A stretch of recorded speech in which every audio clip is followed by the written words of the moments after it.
Olá pessoal, tudo bem? Sejam todos muito bem-vindos ao canal. Me chamo Luciano Pimentel, sou instrutor, professor na parte das regulamentações, regulamentação da profissão do aeronauta, bem como a regulamentação da aviação civil. Bacana? Pessoal, para você ainda que não me conhece, é o primeiro vídeo talvez que você possa estar assistindo.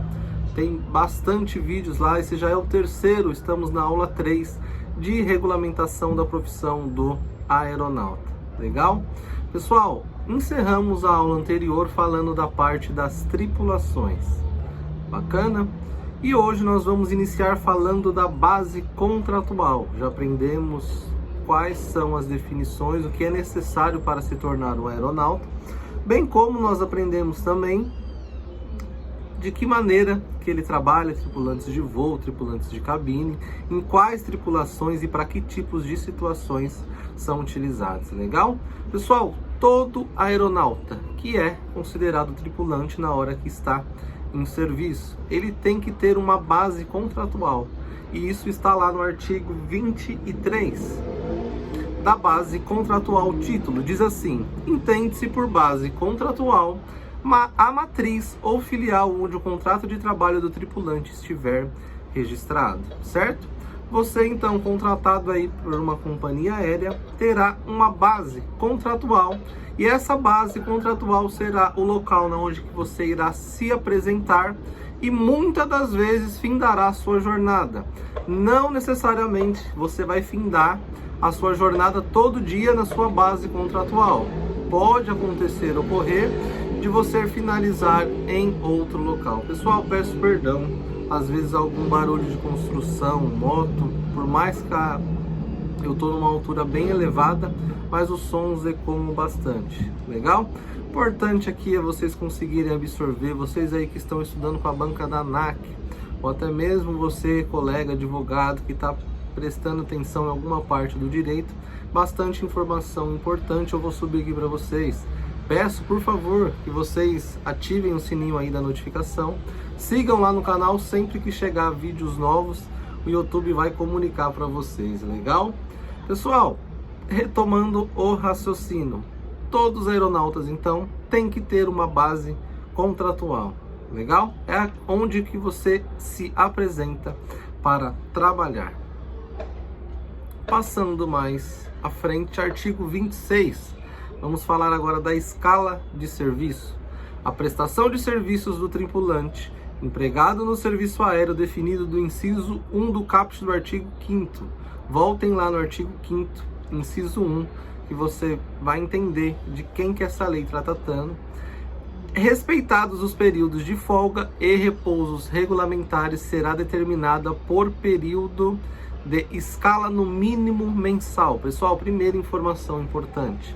Com base na Lei 13.475 de 2017, em seu artigo 26, a linha 1, a escala é publicada no mínimo mensalmente, ok? Então, a escala publicada mínimo mensal fechado, 30 dias, ou 31, ou 28, da maneira que se findar o mês.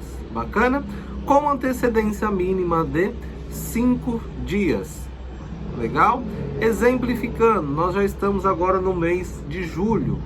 O mês de junho teve 30 dias. Quando chegasse ali no dia 25, faltando 5 dias, a minha escala já deveria estar publicada para o mês de julho inteiro. Ou seja, mínimo mensal com antecedência mínima de 5 dias. Pessoal, tem uma exceção que a ANAC costuma trazer, cobrar, porque essa própria exceção está na lei, lá no parágrafo 1º. Em 4 meses do ano, e eu já me aprofundei para entender qual que é a motivação, por que que se deu isso. As empresas, companhias aéreas, estão, caso julguem necessários,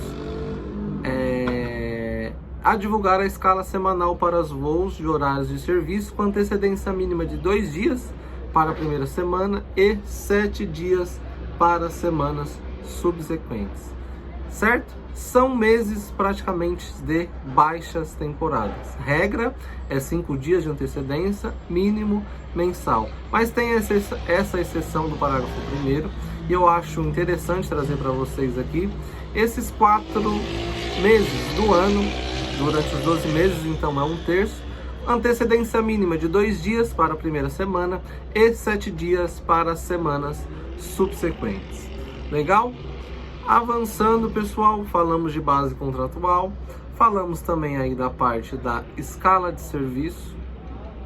Vamos falar agora, pessoal, de algo que eu julgo muito importante e totalmente distinto, que vocês têm que compreender.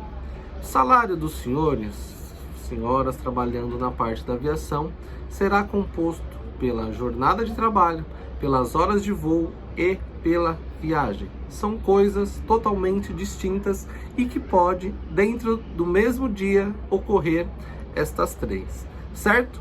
Jornada de trabalho é o período de tempo em que você bateu o seu ponto lá no DO ou se apresentou no local determinado, começou a contar a sua jornada de trabalho. Legal? Jornada de trabalho, pessoal, ela encerra todo dia. Então, se numa tripulação mínima ou simples, tem o tempo que eu posso trabalhar, uma jornada diária, ela findou todo dia, independente se for na minha base ou não. Uma jornada, ela encerra todo dia. É aquele momento que eu vou lá no DO, bato meu ponto, cumpri com a minha jornada, com o meu trabalho diário, voltei, bati meu ponto e encerrou a minha jornada nesse tempo aí que eu fiquei trabalhando à disposição da empresa. Legal? Horas de voo, pessoal, a ANAC traz a expressão, e eu vejo cobrar bastante, calço a calço. Tem um calço que vai no trem de pouso lá na roda que trava. Legal? Compuseram a tripulação, tá tudo certo, teve autorização, tirou aquele calço, começou a contar mesmo em solo já começou a contar a hora de voo, certo? O avião voou, pousou, na hora que aterrissou, que calçou novamente aquele trem de pouso, encerrou as horas de voo, certo? Longe de qualquer pegadinha que fala que as horas de voo só começa a contar quando o avião está voando. Isso é mentira. Tirou o calço, começou a contar, calçou, encerrou as horas de voo. E o terceiro ponto é a viagem. Viagem, ela começa na sua base, é o exato momento em que você sai da sua base e o momento em que você retorna para sua base, certo? Não tem problema algum eu passar pela minha base durante. O importante é eu terminar, aí sim eu concluo a minha viagem. Então, saí de São Paulo para o Rio de Janeiro. Do Rio de Janeiro, voltei para São Paulo, encerrou minhas operações de voo, completei uma viagem. Saí de São Paulo para o Rio de Janeiro, do Rio de Janeiro para Recife. De Recife, voltei para São Paulo, completei uma viagem. Tá vendo, pessoal? Como que nós conseguimos ter todas as coisas dentro de uma só? Jornada, horas de voo e viagem. Então vamos lá, cheguei, me apresentei para trabalhar num dia, bati meu ponto, começou a contar a minha jornada de trabalho, legal? Dentro da minha jornada de trabalho, caminhei até o avião, compus uma tripulação. Tirou o calço do avião, começou a contar ali as minhas horas de voo, mas não deixou de contar a minha jornada. Voei uma operação, fiz uma operação de voo, São Paulo, Rio de Janeiro, calçou lá no Rio de Janeiro e encerrou as minhas horas de voo. Todavia, continua contando a minha jornada, certo? No exato momento em que eu saí da minha base, lá também começou a contar a viagem. Então, é os 3 contando ao mesmo tempo. Calçou o avião no Rio de Janeiro, deixa de contar as horas de voo naquele momento e continua contando a viagem e a jornada desde lá do começo. Compus outra tripulação, começa a contar horas de voo, certo? Jornada, sempre uma por dia. Viagem, não necessariamente uma por dia. Você vai concluir quando você retornar para sua base e não tiver mais operação. E horas de voo, pode ocorrer diversas horas de voo. Sempre que ter a expressão calço a calço. Tirou o calço e calçou a aeronave. Legal? Pessoal, a intenção é fazer vídeos curtos. Espero que dentro disso vocês possam ter compreendido. Qualquer dúvida, fiquem à disposição aqui para mandar nos comentários. Legal? Agradeço a todos, um grande abraço e até logo.